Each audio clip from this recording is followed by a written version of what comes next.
ਸੋ unlock 4 ਤੋਂ ਬਾਅਦ ਅੱਜ ਪੰਜਾਬ ਦੇ ਵਿੱਚ ਲਾਗੂ ਹੋ ਰਿਹਾ ਹੈ ਵੀਕਐਂਡ ਲੋਕਡਾਊਨ। ਅਨਲੌਕ 4 ਦੀਆਂ ਹਦਾਇਤਾਂ ਤੋਂ ਬਾਅਦ ਪਹਿਲਾ ਵੀਕਐਂਡ ਲੋਕਡਾਊਨ ਹੈ ਅੱਜ। ਇਸ ਸੰਬੰਧੀ ਗੈਰ ਜ਼ਰੂਰੀ ਸੇਵਾਵਾਂ, ਦੁਕਾਨਾਂ ਤੇ ਸ਼ਾਪਿੰਗ ਮਾਲਸ ਬੰਦ ਰਹਿਣਗੇ। ਜ਼ਰੂਰੀ ਵਸਤੂਆਂ ਦੀਆਂ ਦੁਕਾਨਾਂ ਨੂੰ ਸ਼ਾਮ 6:30 ਵਜੇ ਤੱਕ ਖੋਲ੍ਹਣ ਦੀ ਇਜਾਜ਼ਤ ਦਿੱਤੀ ਗਈ ਹੈ। ਰੈਸਟੋਰੈਂਟ, ਧਾਰਮਿਕ ਸਥਾਨ, ਸਪੋਰਟਸ ਕੰਪਲੈਕਸ ਸ਼ਾਮ 6:30 ਵਜੇ ਤੱਕ ਖੁੱਲ੍ਹੇ ਰਹਿਣਗੇ। ਉਸ ਤੋਂ ਇਲਾਵਾ ਸ਼ਰਾਬ ਦੇ ਠੇਕੇ ਵੀ शाम 6:30 बजे तक खुलण की इजाजत दी गई है। सो अनलॉक 4 ਦੀਆਂ ਹਦਾਇਤਾਂ ਦੇ ਮਗਰੋਂ ਪੰਜਾਬ ਦੇ ਵਿੱਚ ਅੱਜ ਪਹਿਲਾ ਵੀਕਐਂਡ ਲੋਕਡਾਊਨ ਹੈ। ਉਸ ਨਾਲ ਸੰਬੰਧਿਤ ਵੱਡੀ ਖਬਰ ਦਾ ਰੁਖ ਕਰ ਰਹੇ ਹਾਂ ਕਿ ਗੈਰ ਜ਼ਰੂਰੀ ਸੇਵਾਵਾਂ ਦੀਆਂ ਦੁਕਾਨਾਂ ਤੇ ਸ਼ਾਪਿੰਗ ਮਾਲਸ ਬੰਦ ਰਹਿਣਗੇ। ਸ਼ਾਮ 6:30 ਵਜੇ ਤੱਕ ਜ਼ਰੂਰੀ ਵਸਤਾਂ ਦੀਆਂ ਦੁਕਾਨਾਂ ਖੁੱਲੀਆਂ ਰਹਿਣਗੀਆਂ। ਗ੍ਰਾਫਿਕ ਜ਼ਰੀਏ ਤੁਹਾਨੂੰ ਦੱਸ ਰਹੇ ਹਾਂ ਕਿ ਕੀ ਬੰਦ ਰਹੇਗਾ ਤੇ ਕੀ ਖੁੱਲਾ ਰਹੇਗਾ। ਧਾਰਮਿਕ ਸਥਾਨ ਸ਼ਨੀਵਾਰ ਤੇ ਐਤਵਾਰ, ਸ਼ਨੀਵਾਰ ਨੂੰ ਸ਼ਾਮ 6:30 ਵਜੇ ਤੱਕ ਖੁੱਲੇ ਰਹਿਣਗੇ। ਸਪੋਰਟਸ ਤੇ ਪਬਲਿਕ ਕੰਪਲੈਕਸ ਸ਼ਨੀਵਾਰ ਨੂੰ ਸ਼ਾਮ 6:30 ਵਜੇ ਤੱਕ ਖੁੱਲੇ ਰਹਿਣਗੇ ਤੇ ਨਾਲ ਹੀ ਰੈਸਟੋਰੈਂਟ, ਬਾਰ ਤੇ ਮਾਲ ਸ਼ਾਮ 6:30 ਵਜੇ ਤੱਕ ਖੁੱਲੇ ਰਹਿਣਗੇ। ਹੋਟਲ ਵੀ ਸ਼ਨੀਵਾਰ ਤੇ ਐਤਵਾਰ ਖੁੱਲੇ ਰਹਿਣਗੇ। ਸ਼ਰਾਬ ਦੇ ਠੇਕੇ ਸ਼ਾਮ 6:30 ਵਜੇ ਤੱਕ ਖੁੱਲੇ ਰਹਿਣਗੇ। ਦੁਕਾਨਾਂ ਦੀ ਗੱਲ ਕਰੀਏ, ਦੁਕਾਨਾਂ ਤੇ ਸ਼ਾਪਿੰਗ ਮਾਲਸ ਸ਼ਨੀਵਾਰ ਤੇ ਐਤਵਾਰ ਬੰਦ ਰਹਿਣਗੀਆਂ। ਧਾਰਮਿਕ ਸਥਾਨ 6:30 ਵਜੇ ਤੱਕ ਸ਼ਨੀਵਾਰ ਤੇ ਐਤਵਾਰ ਖੁੱਲੇ ਰਹਿਣਗੇ।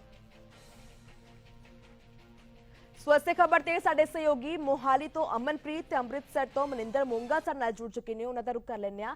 ਸਭ ਤੋਂ ਪਹਿਲਾਂ ਅਮਨਪ੍ਰੀਤ, ਤੁਹਾਡੇ ਵੱਲ ਆਉਂਦੇ ਆ ਕਿ ਜਿਵੇਂ ਚੰਡੀਗੜ੍ਹ ਦੇ ਵਿੱਚ ਰਿਆਇਤਾਂ ਦੇਣੀਆਂ ਸ਼ੁਰੂ ਕਰ ਦਿੱਤੀਆਂ ਗਈਆਂ ਨੇ, ਪਰ ਕਰੋਨਾ ਮਰੀਜ਼ਾਂ ਦੀ ਵੱਧਦੀ ਗਿਣਤੀ ਨੂੰ ਵੇਖਦੇ ਹੋਇਆ ਪੰਜਾਬ ਦੇ ਵਿੱਚ ਕਾਫੀ ਸਖਤੀ ਵਰਤੀ ਜਾ ਰਹੀ ਹੈ। ਮੋਹਾਲੀ ਦੀ ਗੱਲ ਕਰੀਏ ਤਾਂ ਮੋਹਾਲੀ ਦੇ ਵਿੱਚ ਕੀ ਕੁਝ ਅੱਜ ਰੁਖ ਵੇਖਣ ਨੂੰ ਮਿਲ ਰਿਹਾ ਹੈ? जी अगर मोहाली की गल की जाए तो मोहाली विच पूरे तरीके दे नाल सारियां दुकानां मुकम्मल तौर पर खोलियां गई हैं और साफ तौर पर जिन्हें व्यापारी वर्ग का साफ तौर पर कहना है कि कुछ भी हो जाए दुकानां नहीं बंद होणगियां। साडे नाल गले के सारे व्यापारी भी मौजूद है जिन्होंने पूरी मोहाली जी मार्केट उन्होंने खोली हुई है, कोई दुकान बंद नहीं है। सर लगातार तीसरा लॉकडाउन का, हालांकि अनलॉक 4 की जी गाइडलाइनस तो बाद ये पहला वीकेंड लॉकडाउन है। असीं देख रहे हैं मोहाली की सारी मार्केट खुली हुई है। देखो ਅਸੀਂ 4 ਮਹੀਨੇ ਪ੍ਰਸ਼ਾਸਨ ਦਾ ਪੂਰਾ ਸਾਥ ਦਿੱਤਾ, ਪੰਜਾਬ ਸਰਕਾਰ ਦਾ ਸਾਥ ਦਿੱਤਾ, ਕਿਸੇ ਕਿਸਮ ਦੇ ਵਿੱਚ ਉਹਨਾਂ ਨੂੰ ਕਦੀ ਕੋਈ ਪਰੇਸ਼ਾਨੀ ਨਹੀਂ ਆਣ ਦਿੱਤੀ। ਦੁਕਾਨਾਂ ਅਸੀਂ ਬੰਦ ਰੱਖੀਆਂ, ਚਾਹੇ ਅਸੀਂ ਜਿੰਨੇ ਮਰਜ਼ੀ ਬਰਬਾਦ ਹੋਏ।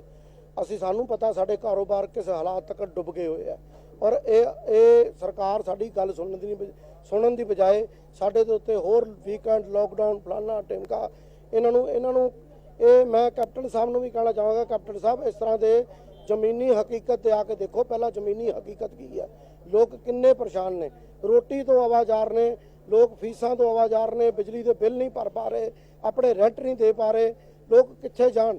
ਤੁਸੀਂ ਉਹਨਾਂ ਨੂੰ ਬਕਾਇਦਾ ਪੂਰੇ ਟੈਕਸਿਸ ਲੈ ਰਹੇ ਹੋ, ਬਕਾਇਦਾ ਬਿਜਲੀ ਦੇ ਬਿੱਲ ਪੂਰੇ ਲੈ ਰਹੇ ਹੋ। ਪੰਜਾਬ ਸਰਕਾਰ ਵੱਲੋਂ ਕਿਸੇ ਕਿਸਮ ਦੀ ਕੋਈ ਰਿਆਇਤ ਨਹੀਂ ਹੈਗੀ। ਮੈਂ ਉਹ ਦੱਸਣਾ ਚਾਹੁੰਦਾ ਕਿ ਤੁਸੀਂ ਇਹ ਦੇਖੋ ਕਿ ਇਹ ਸੜਕਾਂ 'ਤੇ ਜਿੰਨਾ ਟ੍ਰੈਫਿਕ ਤੁਰ ਰਿਹਾ, ਇਹ ਕਿਆ ਵੀਕਐਂਡ ਲੋਕਡਾਊਨ ਹੈ? ਇਹ ਸੜਕਾਂ 'ਤੇ ਜਿਹੜਾ ਟ੍ਰੈਫਿਕ ਤੁਰ ਰਿਹਾ। ਦੂਜੀ ਗੱਲ ਮੈਂ ਤੁਹਾਡੀ ਜਿਹੜੀ ਜਾਣਕਾਰੀ 'ਚ ਲੈਣੀ ਚਾਹੁੰਦਾ ਕਿ ਆਹ 2 ਕਿਲੋਮੀਟਰ ਤੇ ਚੰਡੀਗੜ੍ਹ ਹੈ। ਚੰਡੀਗੜ੍ਹ ਦੇ ਵਿੱਚ ਅੱਜ ਜਿਹੜਾ ਉੱਥੇ ਐਡਮਿਨਿਸਟ੍ਰੇਸ਼ਨ ਨੇ ਅਨਾਉਂਸ ਕੀਤਾ ਕਿ ਕਲੱਬ, ਬਾਰ, ਰੈਸਟੋਰੈਂਟ ਹਰ ਤਰ੍ਹਾਂ ਦਾ ਕਾਰੋਬਾਰੀ ਆਪਣਾ ਪੂਰੇ ਟਾਈਮ ਲਈ ਕੰਮ ਕਰ ਸਕਦਾ। ਤੇ ਕਿਆ ਮੋਹਾਲੀ ਕਿਉਂ ਇਸ ਚੀਜ਼ ਲਈ ਪ੍ਰੋਬਲਮ ਆ ਰਹੀ ਹੈ? ਅਸੀਂ ਪੰਜਾਬ ਦਾ ਹਿੱਸਾ ਹੋਣ ਦੇ ਨਾਲ ਟਰਾਈ ਸਿਟੀ ਦਾ ਹਿੱਸਾ ਵਾਂ। ਰਾਜਧਾਨੀ ਖੁੱਲੀ ਪਈ ਹੈ ਪੰਜਾਬ ਦੀ, ਪਰ ਪੰਜਾਬ ਬੰਦ ਹੈ। ਇਹਨਾਂ ਨੂੰ ਮੈਨੂੰ ਸਮਝ ਨਹੀਂ ਆਉਂਦੀ, ਤੁਹਾਡੀ ਰਾਜਧਾਨੀ ਖੁੱਲੀ ਪਈ ਹੈ। ਸਰ ਇੱਥੇ ਕੋਈ ਪ੍ਰਸ਼ਾਸਨ ਦਾ ਬੰਦਾ ਪਹੁੰਚਿਆ ਜਾਂ ਕੋਈ ਪੁਲਿਸ ਮੁਲਾਜ਼ਮ ਦੁਕਾਨਾਂ ਬੰਦ ਕਰਾਉਣ ਲਈ ਕੋਈ ਪਹੁੰਚਿਆ ਹੈ? ਕਿਸੇ ਤਰੀਕੇ ਦਾ ਕੋਈ ਅਪੋਜ਼ ਕੀਤਾ? ਦੇਖੋ ਪੁਲਿਸ ਪਹੁੰਚੀ ਸੀ ਹੁਣੇ, ਅਸੀਂ ਉਹਨਾਂ ਨੂੰ ਬੇਨਤੀ ਕੀਤੀ ਆ ਕਿ ਤੁਸੀਂ ਸਾਨੂੰ ਇਸ ਤਰ੍ਹਾਂ ਦੁਕਾਨਦਾਰਾਂ ਨੂੰ ਪਰੇਸ਼ਾਨ ਨਾ ਕਰੋ, ਅਸੀਂ ਆਪਣੀਆਂ ਦੁਕਾਨਾਂ ਖੋਲਾਂਗੇ ਕਿਉਂਕਿ ਸਾਡਾ ਕਾਰੋਬਾਰ ਦਿਨ ਬ ਦਿਨ ਖਤਮ ਹੋ ਰਿਹਾ। ਤੁਸੀਂ ਪ੍ਰਸ਼ਾਸਨ ਦਾ ਸਾਥ ਦੇਣ ਦੀ ਬਜਾਏ ਸਾਡਾ ਸਾਥ ਦਿਓ।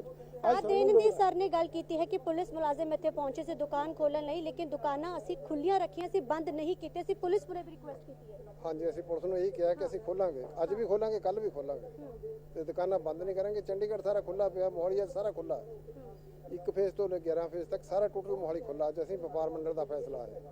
ਸਰ ਵਪਾਰ ਮੰਡਲ ਜਿਵੇਂ ਫੈਸਲਾ ਲਿੱਤਾ ਗਿਆ ਕਿ ਅਸੀਂ ਖੁੱਲਾ ਹੀ ਰੱਖਣਗੇ, ਅਗਰ ਸਰ ਕੋਈ ਪ੍ਰਸ਼ਾਸਨ ਦਾ ਬੰਦਾ ਇੱਥੇ ਪਹੁੰਚਦਾ ਤਾਂ ਕਿਸ ਤਰੀਕੇ ਦਾ ਹੈਜ਼ਿਟੇਸ਼ਨ ਰਹੇਗਾ?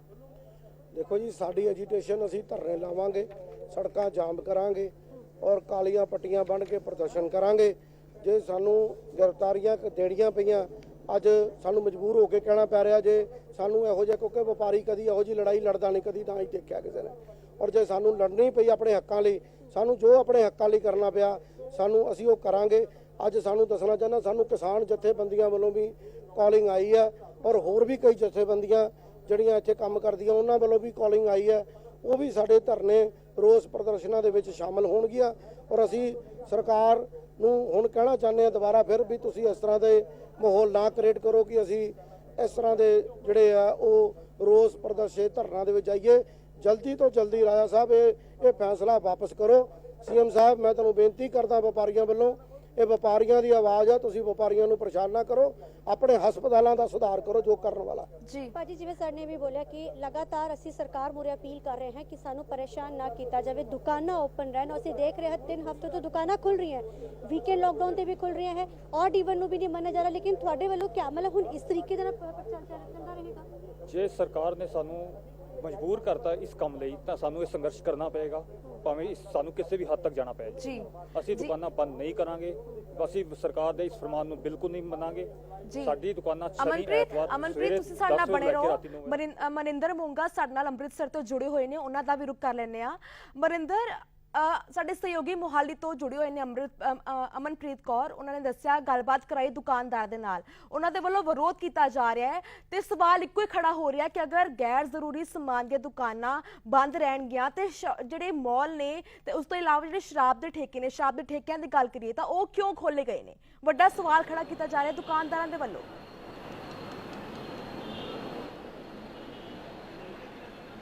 ਬਿਲਕੁਲ ਕਵਲ, ਦੁਕਾਨਦਾਰਾਂ ਦਾ ਸਰਕਾਰ ਦੇ ਇਸ ਫੈਸਲੇ ਦੇ ਖਿਲਾਫ ਰੋਸ ਲਗਾਤਾਰ ਬਰਕਰਾਰ ਹੈ, ਕਿਉਂਕਿ ਦੁਕਾਨਦਾਰਾਂ ਦਾ ਕਹਿਣਾ ਹੈ ਕਿ ਜੇਕਰ ਕਰਫਿਊ ਜਾਂ ਲਾਕਡਾਊਨ ਦੇ ਕਾਰਨ ਲਗਭਗ 3 ਮਹੀਨੇ ਦੇ ਕਰੀਬ ਸਰਕਾਰ ਨੂੰ ਪੂਰਨ ਸਹਿਯੋਗ ਦਿੰਦੇ ਆ, ਆਪਣੇ ਸਾਰੇ ਕੰਮਕਾਰ, ਦੁਕਾਨਾਂ, ਬਾਜ਼ਾਰ, ਫੈਕਟਰੀਆਂ ਸਭ ਕੁਝ ਬੰਦ ਰੱਖਿਆ ਗਿਆ, ਪਰ ਸਰਕਾਰ ਵੱਲੋਂ ਕਿਸੇ ਤਰ੍ਹਾਂ ਦੀ ਰਾਹਤ ਜਿਹੜੀ ਹੈ ਉਹ ਲੋਕਾਂ ਨੂੰ ਨਹੀਂ ਦਿੱਤੀ ਗਈ। ਨਾ ਹੀ ਬਿਜਲੀ ਦੇ ਬਿੱਲਾਂ 'ਚ ਕੋਈ ਕਟੌਤੀ ਕੀਤੀ ਗਈ, ਕੋਈ ਸਬਸਿਡੀ ਦਿੱਤੀ ਗਈ, ਔਰ ਨਾ ਹੀ ਕਿਸੇ ਹੋਰ ਰੂਪ ਦੇ ਵਿੱਚ ਲੋਕਾਂ ਤੱਕ ਰਾਹਤ ਪਹੁੰਚਾਈ ਗਈ। ਤਾਂ ਅਜਿਹੇ ਦੇ ਵਿੱਚ ਹੁਣ ਲੋਕਾਂ ਦਾ ਜਿਹੜਾ ਸਬਰ ਦਾ ਪਿਆਲਾ ਉਹ ਭਰ ਚੁੱਕਿਆ, ਕਿਉਂਕਿ ਲੋਕ ਆਰਥਿਕ ਮੰਦਹਾਲੀ ਦਾ ਸ਼ਿਕਾਰ ਨੇ।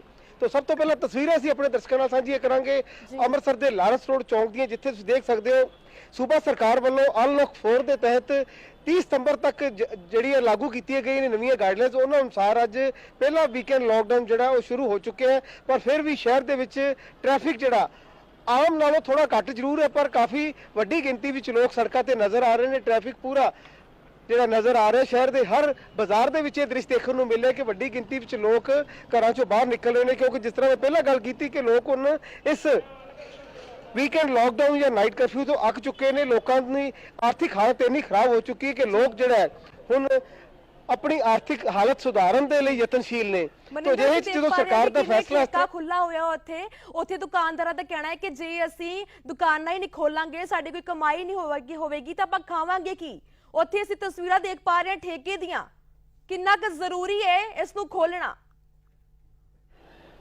ਤਾਂ ਬਿਲਕੁਲ ਸਾਡੇ ਕਵਲ ਇਸ ਗੱਲ ਦਾ ਜਵਾਬ ਅਸੀਂ ਆਮ ਲੋਕਾਂ ਤੋਂ ਹੀ ਲਵਾਂਗੇ ਜੋ ਸਾਡੇ ਨਾਲ ਇੱਥੇ ਮੌਜੂਦ ਨੇ ਕਿ ਜੇਕਰ ਗੈਰ ਜ਼ਰੂਰੀ ਵਸਤੂ ਦੀਆਂ ਦੁਕਾਨਾਂ ਬੰਦ ਕਰਨ ਦਾ ਫੈਸਲਾ ਕੀਤਾ ਗਿਆ ਤਾਂ ਫਿਰ ਠੇਕੇ ਕੋ ਖੋਲੇਗੇ?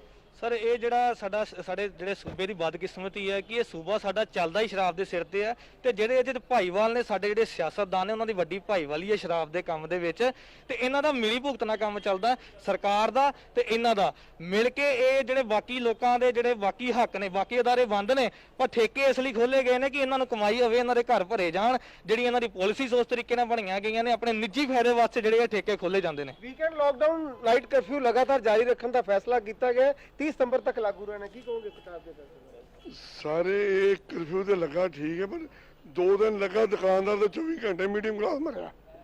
ਮੀਡੀਅਮ ਕਲਾਸ ਨੂੰ ਤਾਂ ਕੋਈ ਕਿਸਮ ਦੀ ਸਹੂਲਤ ਨਹੀਂ ਸਰਕਾਰ ਨੇ ਦਿੱਤੀ। ਜੇ ਮੀਡੀਅਮ ਕਲਾਸ ਹੀ ਮਰ ਗਿਆ ਤਾਂ ਸਰਕਾਰ ਨਾਲ ਹੀ ਮਰ ਜਾਣੀ ਹੈ। ਇਹ ਲੋਕਡਾਊਨ 2 ਦਿਨ ਨਾਲ ਕਰਫਿਊ ਥੋੜਾ ਨਹੀਂ ਰਹਿਣਾ, 5 ਦਿਨ ਛੁੱਟੀ ਤੇ 2 ਦਿਨ ਬੰਦ, ਜਾਂ ਤਾਂ ਸਾਰੇ ਬੰਦ ਕਰ ਦੇਣ ਟੋਟਲੀ। ਦੁਕਾਨ ਦਾ ਸੌਦਾ ਬਣਾਉਂਦਾ ਹਲਵਾਈ ਦਾ ਹੀ ਕੰਮ ਹੈ ਮੰਨ ਲਓ। ਸ਼ਹਿਰ ਦੇਸ਼ ਦੇ ਪੰਜਾਬ ਦੇ ਵੱਖ-ਵੱਖ ਸ਼ਹਿਰਾਂ ਵਿੱਚ ਸਰਕਾਰ ਦੇ ਫੈਸਲੇ ਤੇ ਰੋਸ ਜਤਾਇਆ ਜਾ ਰਿਹਾ, ਜੋ ਲਗਾਤਾਰ 6:30 ਵਜੇ ਬਾਜ਼ਾਰ ਬੰਦ ਰੱਖਣ ਦਾ ਫੈਸਲਾ ਕੀਤਾ ਗਿਆ। ਬਿਲਕੁਲ ਸਰ, ਮਗਰ ਸਭ ਨੂੰ ਇਹ ਸਮਝਣਾ ਜੀ ਕਦੋਂ ਤੱਕ? ਪਿਛਲੇ 6 ਮਹੀਨੇ ਤੋਂ ਅਸੀਂ ਇਸੀ ਚੀਜ਼ ਦੇ ਵਿੱਚ ਅਸੀਂ ਜੋ ਸਰਕਾਰ ਦਾ ਹੁਕਮ ਹੈ ਅਸੀਂ ਓਬੇ ਕਰ ਰਹੇ ਹਾਂ, ਲੇਕਿਨ ਹੁਣ ਬਰਦਾਸ਼ਤ ਤੋਂ ਬਾਹਰ ਹੈ। ਬਿਜ਼ਨਸ ਨਹੀਂ ਹੈ, ਜਿਹਦੇ ਨਾਲ ਬਿਜ਼ਨਸ ਨਹੀਂ ਹੈ, ਸਾਡੇ ਘਰ ਦੇ ਖਰਚੇ, ਦੁਕਾਨਾਂ ਦਾ ਰੈਂਟ, ਸਾਡੀ ਆਪਣੀ EMI ਜੋ ਪਰਸਨਲ ਅਸੀਂ EMI ਹੈ ਉਹ ਸਾਡੇ ਕੋਲ ਨਹੀਂ ਦਿੱਤੀ ਜਾ ਰਹੀ ਹੈ। ਅਸੀਂ ਸਮਝ ਨਹੀਂ ਪਾ ਰਹੇ ਕਿ ਸਰਕਾਰ ਇਸ ਸਿਲਸਿਲੇ ਦੇ ਵਿੱਚ ਕਿਉਂ ਨਹੀਂ ਕਰਦੀ। 2 ਦਿਨ ਬੰਦ ਕਰਕੇ ਕਈ ਕੋਰੋਨਾ ਇਸ ਵੇਲੇ ਬਾਹਰ ਆ ਰਿਹਾ ਜੇ, ਬਾਕੀ 5-4 ਦਿਨਾਂ ਵਾਸਤੇ ਬਿਲਕੁਲ ਸੋ ਜਾਂਦਾ ਜੇ। ਸਾਡੀ ਸਮਝ ਤੋਂ ਪਰੇ ਦੀ ਇਸ ਗੱਲ। ਵਾਰ ਬੜੇ ਲੋਕਾਂ ਵੱਲੋਂ ਕੀਤਾ ਜਾ ਰਿਹਾ ਕਿ ਕੀ ਸ਼ਨੀ ਐਤਵਾਰ ਕਰੋਨਾ ਬਾਹਰ ਨਹੀਂ ਨਿਕਲੂਗਾ? ਨਿਕਲੂਗਾ, ਬਿਲਕੁਲ ਨਿਕਲੂਗਾ। ਮੈਂ ਤੇ ਚਾਹੁੰਦਾ ਸਾਰੇ 7 ਦਿਨ ਦੁਕਾਨਾਂ ਖੁੱਲਣੀਆਂ ਚਾਹੀਦੀਆਂ, ਚਾਹੇ ਟਾਈਮ 6:30 ਵਜੇ ਦਾ ਕੀਤਾ ਉਹਨੂੰ ਭਾਵੇਂ ਹੋਰ ਕੱਟ ਕਰ ਦੇਣ, ਬਟ ਦੁਕਾਨ ਸਾਰੇ ਹਫਤੇ ਖੁੱਲੇ। ਜੀ ਇਹਦੇ ਕਰਕੇ ਕੀ ਹੈ ਕਿ ਜਿਹੜਾ ਰੋਜ਼ਗਾਰ ਬੰਦਾ, ਜਿਹੜਾ ਬੰਦਾ ਘਰੋਂ ਨਿਕਲ ਰਿਹਾ ਮਿਹਨਤ ਕਰਕੇ 6-5 ਦਿਨਾਂ ਦੇ ਬਾਅਦ ਕੀ ਕਰੋਨਾ ਨਹੀਂ ਆਉਂਦਾ ਪਿਆਗਾ, 5 ਦਿਨਾਂ 'ਚ ਵੀ ਕਰੋਨਾ ਉਦਾਂ ਹੀ ਆਂਡੇ ਤੇ 2 ਦਿਨ ਸ਼ਨੀ ਐਤਵਾਰ ਵੀ ਉਹੀ ਪੇਸ਼ੈਂਟ ਆ ਰਹੇ ਨੇ, ਜੀ। ਜਾਂ ਤਾਂ ਪੇਸ਼ੈਂਟ ਘਟਣ ਦੇ 2 ਦਿਨਾਂ ਵਿੱਚ। ਕੁਝ ਨਹੀਂ ਹੋ ਰਿਹਾ ਸਰ, ਗਲਤ ਹੋ ਰਿਹਾ ਜੋ ਵੀ ਹੋ ਰਿਹਾ। ਜੀ ਜੇਕਰ ਬ੍ਰਿਜਾਂ ਦੀ ਗੱਲ ਕੀਤੀ ਜਾਵੇ ਦੇ ਲਈ ਸਾਨੂੰ तमाम ਅਪਡੇਟਸ ਦੇਣ ਦੇ ਲਈ ਅਮਨਪ੍ਰੀਤ ਤੁਹਾਡਾ ਵੀ ਬਹੁਤ-ਬਹੁਤ ਸ਼ੁਕਰੀਆ। ਸੋ ਲਗਾਤਾਰ ਇਹੀ ਆਲੋਚਨਾ ਕੀਤੀ ਜਾ ਰਹੀ ਹੈ ਕਿ ਆਖਿਰ ਠੇਕੇ ਕਿਉਂ ਖੋਲੇ ਗਏ ਨੇ, ਅਗਰ ਜਿਹੜੀਆਂ ਗੈਰ ਜ਼ਰੂਰੀ ਸਮਾਨ ਦੀਆਂ ਦੁਕਾਨਾਂ ਬੰਦ ਕਰ ਦਿੱਤੀਆਂ ਗਈਆਂ ਨੇ। ਲਗਾਤਾਰ ਵਿਰੋਧ ਕੀਤਾ ਜਾ ਰਿਹਾ। ਇੱਕ ਵਾਰ ਫਿਰ ਤੁਹਾਨੂੰ ਗ੍ਰਾਫਿਕਸ ਦੇ ਜ਼ਰੀਏ ਤੁਹਾਨੂੰ ਦੱਸ ਰਹੇ ਹਾਂ ਕਿ ਸ਼ਨੀਵਾਰ ਤੇ ਐਤਵਾਰ ਕੀ ਕੁਝ ਖੁੱਲਾ ਰਹੇਗਾ ਤੇ ਕੀ ਕੁਝ ਬੰਦ ਰਹੇਗਾ।